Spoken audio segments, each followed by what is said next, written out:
O primeiro episódio da peste negra em Portugal ocorreu em 1348, chegando ao território português por via marítima. O Porto, o maior entreposto comercial do reino, sofreu de imediato com a nova doença, que era vista como um castigo divino, pois suas causas eram desconhecidas. Estima-se que de 30 a 60% de toda a população europeia morreu neste primeiro surto de peste bubônica.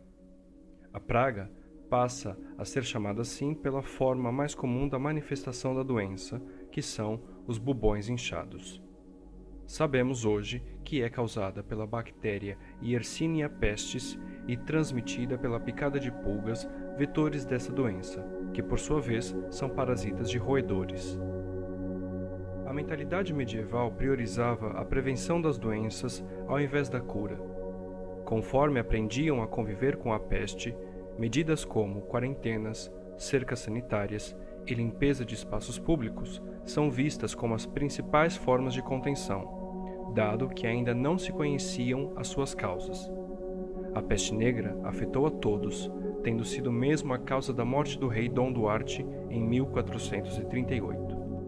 No século XVI, um novo surto de peste negra atinge o Porto.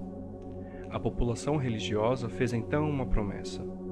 Se a peste fosse embora e eles fossem poupados, construiriam uma capela dedicada a São Roque, como reconhecimento da graça divina.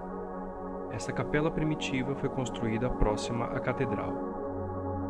Mas por que uma capela dedicada a este santo? Roque de Montpellier foi um francês do século XIV que nasceu em uma família rica e estudou medicina, mas abdicou de sua fortuna em favor de sua vocação religiosa. Fez uma peregrinação a Roma e em sua jornada curava os enfermos que encontrava. Quando terminou a sua peregrinação, Roque, ao voltar para sua terra, adoece com a peste em uma cidade italiana. Ele se isolou em uma floresta, pois percebia a importância de manter-se afastado para evitar o contágio dos demais. Ele milagrosamente foi curado, retornou à sua cidade, mas foi acusado falsamente de um crime e acaba por morrer na prisão. Conta-se que esta capela dedicada a São Roque no Porto, santo protetor contra a peste, era lindíssima e possuía uma inscrição: antes que a capela de São Roque fosse abaixo, uma formiga beberia um dedal de água e uma tartaruga iria correr uma légua. Ora, não sabemos se a formiga ou a tartaruga alcançaram estes feitos, mas sabemos que a capela ruiu a 1º de novembro de 1755, data do terremoto que destruiu Lisboa. Esta capela foi então reconstruída no Largo do Souto anos depois. Entretanto, já não existe, pois foi demolida para a abertura da Rua Mouzinho da Silveira em 1877.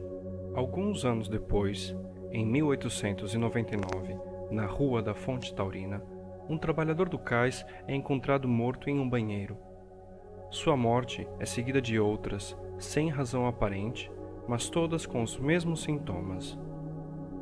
Um mês após a primeira morte, em 4 de julho, uma carta anônima é enviada ao Dr. Ricardo Jorge. Ele era o médico municipal, investigador, professor na Faculdade de Medicina e responsável pelo laboratório de bacteriologia. Ele dirige-se até a zona da Ribeira, onde ocorriam as tais mortes, e inicia sua investigação. A 9 de julho, as análises microscópicas comprovam a causa das mortes. Era o bacilo causador da peste. O Porto encontrava-se em um novo surto de peste bubônica. Rapidamente, o Dr. Ricardo Jorge alerta as autoridades com a recomendação de isolar e internar todos os infectados e desinfetar as zonas afetadas. A confirmação da peste ocorre em 8 de agosto. Muitos fogem da cidade e então, em 17 de agosto, o governo decreta o isolamento total da cidade, com uma cerca sanitária para evitar a propagação da doença no restante do país. As medidas de desinfecção e controle da doença criam comoção e turbulência social na cidade. Ocorrem manifestações, greves, desemprego, fome. Os comerciantes se revoltam com a paralisação da economia, os jornais diminuem a gravidade da situação e atacam a reputação do Dr. Ricardo Jorge, que passa a ser então visto como o responsável por todo o caos, e por isso sua casa é atacada com pedras, e por conta da fúria popular, ele passa a ser escoltado para sua própria segurança. Ele é obrigado a deixar a cidade, indo refugiar-se em Lisboa.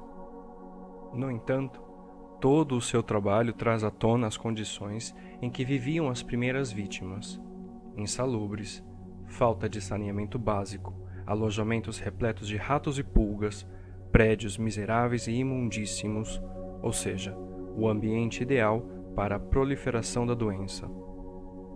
As medidas tomadas e a melhoria dos aspectos sanitários permitiram a contenção da peste, e a cerca sanitária é levantada em dezembro de 1899, com um total de 132 mortes em 320 casos, e o Porto foi a última cidade europeia a registrar a peste negra na Idade Contemporânea.